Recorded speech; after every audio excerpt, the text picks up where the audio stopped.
C'est parti pour la deuxième période avec un Bayern déjà agressif. Michael Olise sur le pied gauche. Décalage pour la frappe. Oh, Harry Kane qui remet en route la mécanique diabolique. Ils sont impitoyables. Ces Bavarois, à peine une poignée de secondes. Et déjà 2-0 pour le Bayern. Le Real est assommé. Bien, voilà le résumé de ce qu'il faut faire dans une rencontre de très haut niveau. Quart de finale de Ligue des Champions, Santiago Bernabéu. Le Bayern rentre avec des intentions claires, comme lors d'une première minute, de l'agressivité à la récupération du ballon, de la qualité technique et du sang-froid pour finir les actions. Et c'est tout ce qui a été symbolisé par ce but d'Harry Kane. On voit Pavlovic qui gagne son duel dans un premier temps. Et ensuite on va voir Michael Olise décalé sur le côté gauche avec la lucidité technique, la clairvoyance, sa rentrée intérieure sur son pied fort, la passe juste pour laisser le temps à Harry Kane de prendre en compte la situation. Et on voit que Loulin est un petit peu en retard sur son plongeon sur sa gauche pour venir mettre un terme à cette action bavaroise. Il ne peut que constater les dégâts. Et le but du break d'Harry Kane fait énormément de bien au Bayern dans ce début de seconde période. C'est complètement fou, c'est le Real qui a donné le coup d'envoi.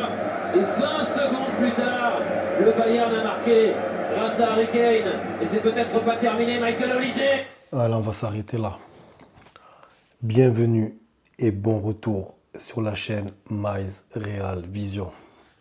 Donc aujourd'hui, débrief à froid sur la victoire du Bayern face au Real, ou plutôt la défaite du Real face au Bayern à Santiago Bernabéu. Donc, je vous ai fait écouter les quelques secondes de la seconde mi-temps pour vous montrer mon état d'esprit d'hier soir à ce moment-là. Et hier soir, quand je vois qu'il y a 2-0, j'ai posté en direct sur Insta et sur TikTok. En fait, moi, à ce moment-là, je pense que le Bayern, ils vont enfoncer le Real. Je pense qu'ils vont claquer le troisième, voire le quatrième. À ce moment-là, je pense que ça y est, c'est mort pour le Real. Et en fait, à un moment donné, on a assisté à un match de Ligue des Champions total. Le Real à fond, le Bayern à fond. Il y a eu 2-1. Il aurait pu avoir un match nul. Le Real aurait pu faire une remontada, mener, dépasser. Le Bayern aurait pu les enfoncer. On aurait pu partir dans tous les scores, mais au final, ça termine à 2-1. Et aujourd'hui, je me mets du côté du Bayern. Quand tu penses à la saison du Bayern, une défaite. Tu termines deuxième du top 8 en Ligue des Champions. Ta défaite, c'est contre Arsenal. Tu es premier de ta Bundesliga. Tu es en quart de finale. Tu mènes 2-0 et tu n'enfonces pas le clou. C'est pas un match où ça arrive des fois à ce niveau-là, où il y a des décisions arbitrage litigieuses, où il y a eu de l'agressivité, de la négativité. Ça a été un bon match. Il y avait une bonne mentalité, ça s'est bien passé, il n'y a pas eu de carton rouge. La note négative, c'est pour Tchouaméni, il a eu un carton jaune. On va un peu parler de ça un peu plus tard dans la vidéo. Mais le Bayern a raté le coche hier. On verra selon ce qui se passe au match retour. Peut-être que le Bayern a de quoi regretter. Quand tu mènes 2-0 comme ça, il faut enfoncer le clou. Pourquoi je pense comme ça aujourd'hui? Je me suis dit, attends, imagine c'est le Real qui mène 2-0 en Ligue des Champions, en quart de finale face au Bayern, et tu n'enfonces pas le clou. Alors que tu peux. Tu n'enfonces pas le clou. Derrière, on revient à 2-1. Tu te fais des frères, tu gagnes 2-1. Certes, là, il n'y a pas la règle du but à l'extérieur comme à l'époque. Mais il suffit que le Real, à l'Allianz Stadium, parce qu'hier, j'ai dit Arena Stadium, je me suis trompé, à l'Allianz Stadium, il suffit que le Real d'entrée, il marque un but, ils égalisent sur l'ensemble des deux matchs. Mais bon, ça, c'est encore une autre histoire. On va bien analyser le match. On va se poser certaines questions.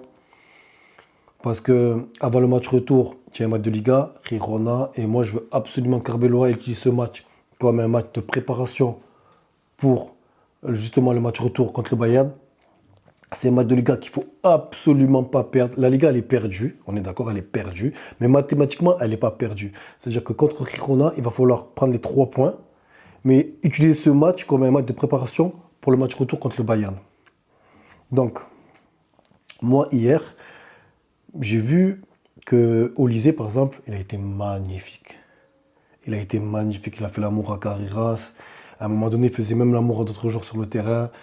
En deuxième mi-temps, il aurait pu marquer la spéciale Robben, là, tu sais. Quand les gauchers sont sur le côté droit, ils rentrent, ils pic-tac. Même Robben, Lamine Yamal, il en a mis une à l'équipe de France à l'Euro 2024. Mais, l'air de rien, la plupart des centres d'Olysée n'a pas trouvé preneur. À chaque fois à le retomber, il y avait un Madrilène. Ce Bayern, au final, si tu regardes bien les 2 buts qu'ils ont mis, c'est sur des erreurs du Real. Une perte de balle de Vinicius en première mi-temps. Le même genre d'erreur en début de deuxième mi-temps. Les buts qu'ils ont marqués, c'est sur des erreurs. Avec des champions, une erreur à ce niveau-là, un détail peut faire la différence. En soi, ils n'ont pas marqué un but qu'ils ont créé eux-mêmes par le jeu. Ils ont créé beaucoup d'actions de but.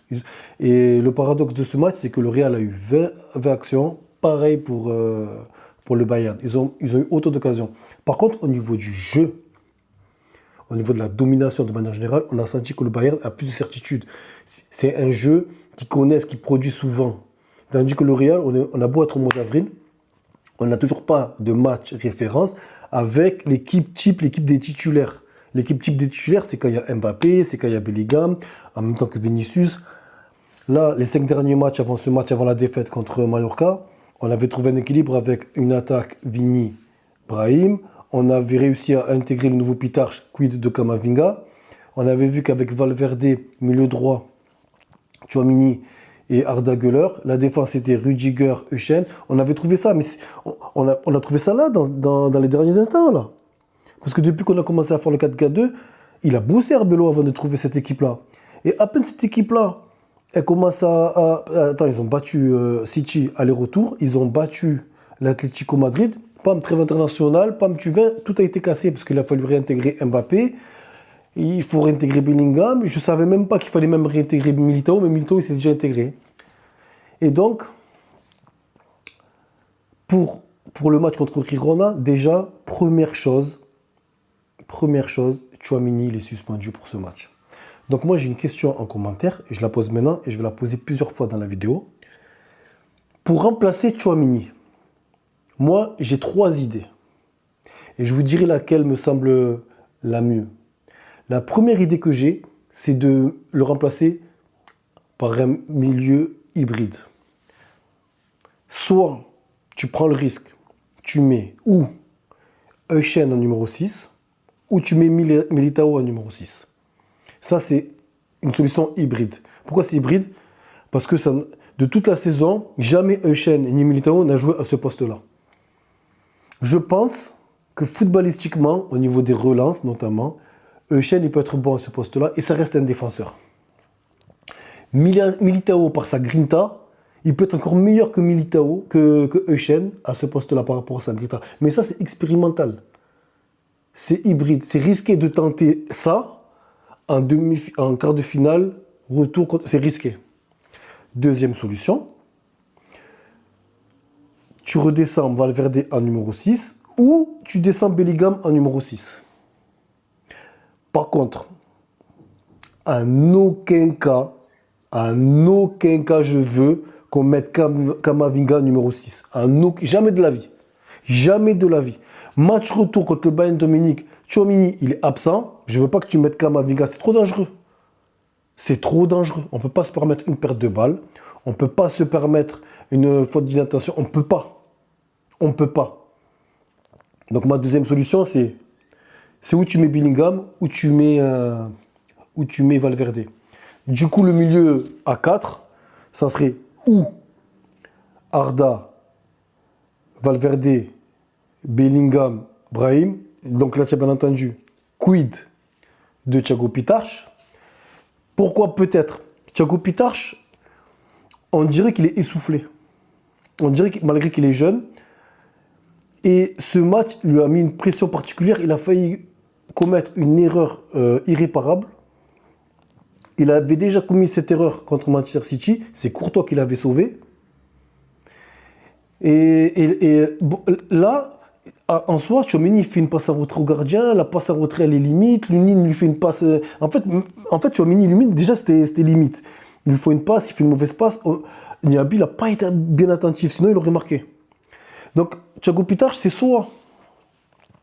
C'est le moment. Match retour, le petit il a 18 ans, contre le Bayern Munich, tu le mets sur le banc, il y a le retour de Bellingham, tu sécurises. Il n'y a pas de Tchouaméni. Tu choisis ou Valverde ou Bellingham, comme je dis, tu mets le numéro 6 et tu descends Brahim d'un cran et tu le fais jouer avec Arda Güler et tu pars comme ça. Ou Brahim il reste sur le banc et tu mets Thiago Pitach quand même, mais toujours avec le 6 ou Valverde ou Bellingham. Ça, c'est au choix de l'entraîneur. Et maintenant, on avait ma troisième solution. Carabeloa, il a pris les clés du Real. Parmi ses premières déclarations, il en a cité une. C'est Stero. C'est le meilleur 6 d'Espagne. Évidemment, j'imagine que ce nom, il ne vous dit rien. Aujourd'hui, on entend plus parler de Thiago Pitach que de Sestero. Sestero, dans les premiers matchs d'Arbeloa avec le Real, il a mis titulaire contre une des deux ou une des trois et il a fait un match de merde. Je ne me souviens plus s'il lui a redonné une chance, un quart d'heure, 20 minutes comme ça dans un match, mais malheureusement, parmi tous les joueurs de la Cantera, de la Castilla, de la Fabrica, au final, ça a été lui qui a été le moins utilisé. Parce qu'on parle de Thiago Pitach, mais il y avait Jiménez, il y a eu Manuel Angel, il y avait Palacio. Il me semble qu'il y en avait un autre. Dites-moi en commentaire si j'ai pas oublié notre joueur. Et finalement, par la présence, l'omniprésence de Tchouaméni, qui jouait tous les matchs pleins, eh ben, malheureusement pour Sestero, on ne lui a pas donné notre chance de pouvoir s'exprimer. Et malheureusement, tu ne peux pas, sur une demi-finale, Tchouaméni il est blessé, tu prends Sestero de la Cantera, tu le mets comme ça, tu ne peux pas. On en revient à ma deuxième solution. Je pense qu'il faut choisir entre Valverde et Bellingham. Lequel des deux commence numéro 6? Moi, je pense que la solution elle est là. C'est mon avis. Je sais pas ce qu'il va prendre comme décision. C'est mon avis. Donc, pour le match contre Giron, il faut que ce soit un match, une répétition. Il faut vraiment que tu sortes de ce match pour battre le Bayern. Après, si tu veux faire une arme cachée, une boîte secrète que tu veux remontrer contre Giron et tu veux faire une technique opaque que tu réserves à l'entraînement pour le jour J, au jour d'aujourd'hui, en 2026, je ne sais pas ce que ça vaut. De toute façon, dans tous les cas, tous les émissaires du Bayern, ils vont scruter ton match contre Giron au même titre que toi. Tu vas scruter le match du Bayern, je ne sais pas contre qui ils vont jouer. Mais voilà. Alors, dans ce match, comme je disais hier, en soi, ça ne sert à rien de commencer à critiquer les Mbappé, les Vinicius, il y en a. Parce que hier, on avait Manuel Neuer Prime. On avait Manuel. Si c'était un gardien lambda, je pense que Vinicius, à un moment donné, là, avant même que Mbappé légalise, Vinicius, parce qu'il s'est fait fermer l'angle par Manuel Neuer, je pense que Vinicius, il te met 1 ou 2 buts hier. Et Mbappé, s'il en a mis 1, hier, il t'en met 2 ou 3, si c'est pas Manuel Neuer. Si c'est pas Manuel Neuer, peut-être qu'on sous-estime la performance du gardien, mais en Ligue des Champions, avoir un gardien de ce niveau-là, ça fait la différence. Parce que le but que Kane y met, moi, je te dis, Manuel Neuer, il arrête. Hein. Le but que Kane y met, Manuel Neuer, il te l'arrête. Hein. Donc, je trouve que Arda Güler, il a progressé. Il a progressé, en tout cas, il a été bon dans ce match. Je ne sais pas c'était quoi son problème avec Olysée, mais il n'a pas aimé Olysée. Il le cherchait. Du gaucher comme lui, je sais pas, il a eu du mal avec Olysée. Olysée, imperturbable. Imperturbable. Donc voilà les gars, on va arrêter la vidéo à froid là. On se revoit, il est quoi, il est même pas 19h30. On se revoit un peu plus tard dans la soirée pour le débrief à chaud, cette fois-ci, de Barça Atlético. On va regarder d'un œil le PSG Liverpool.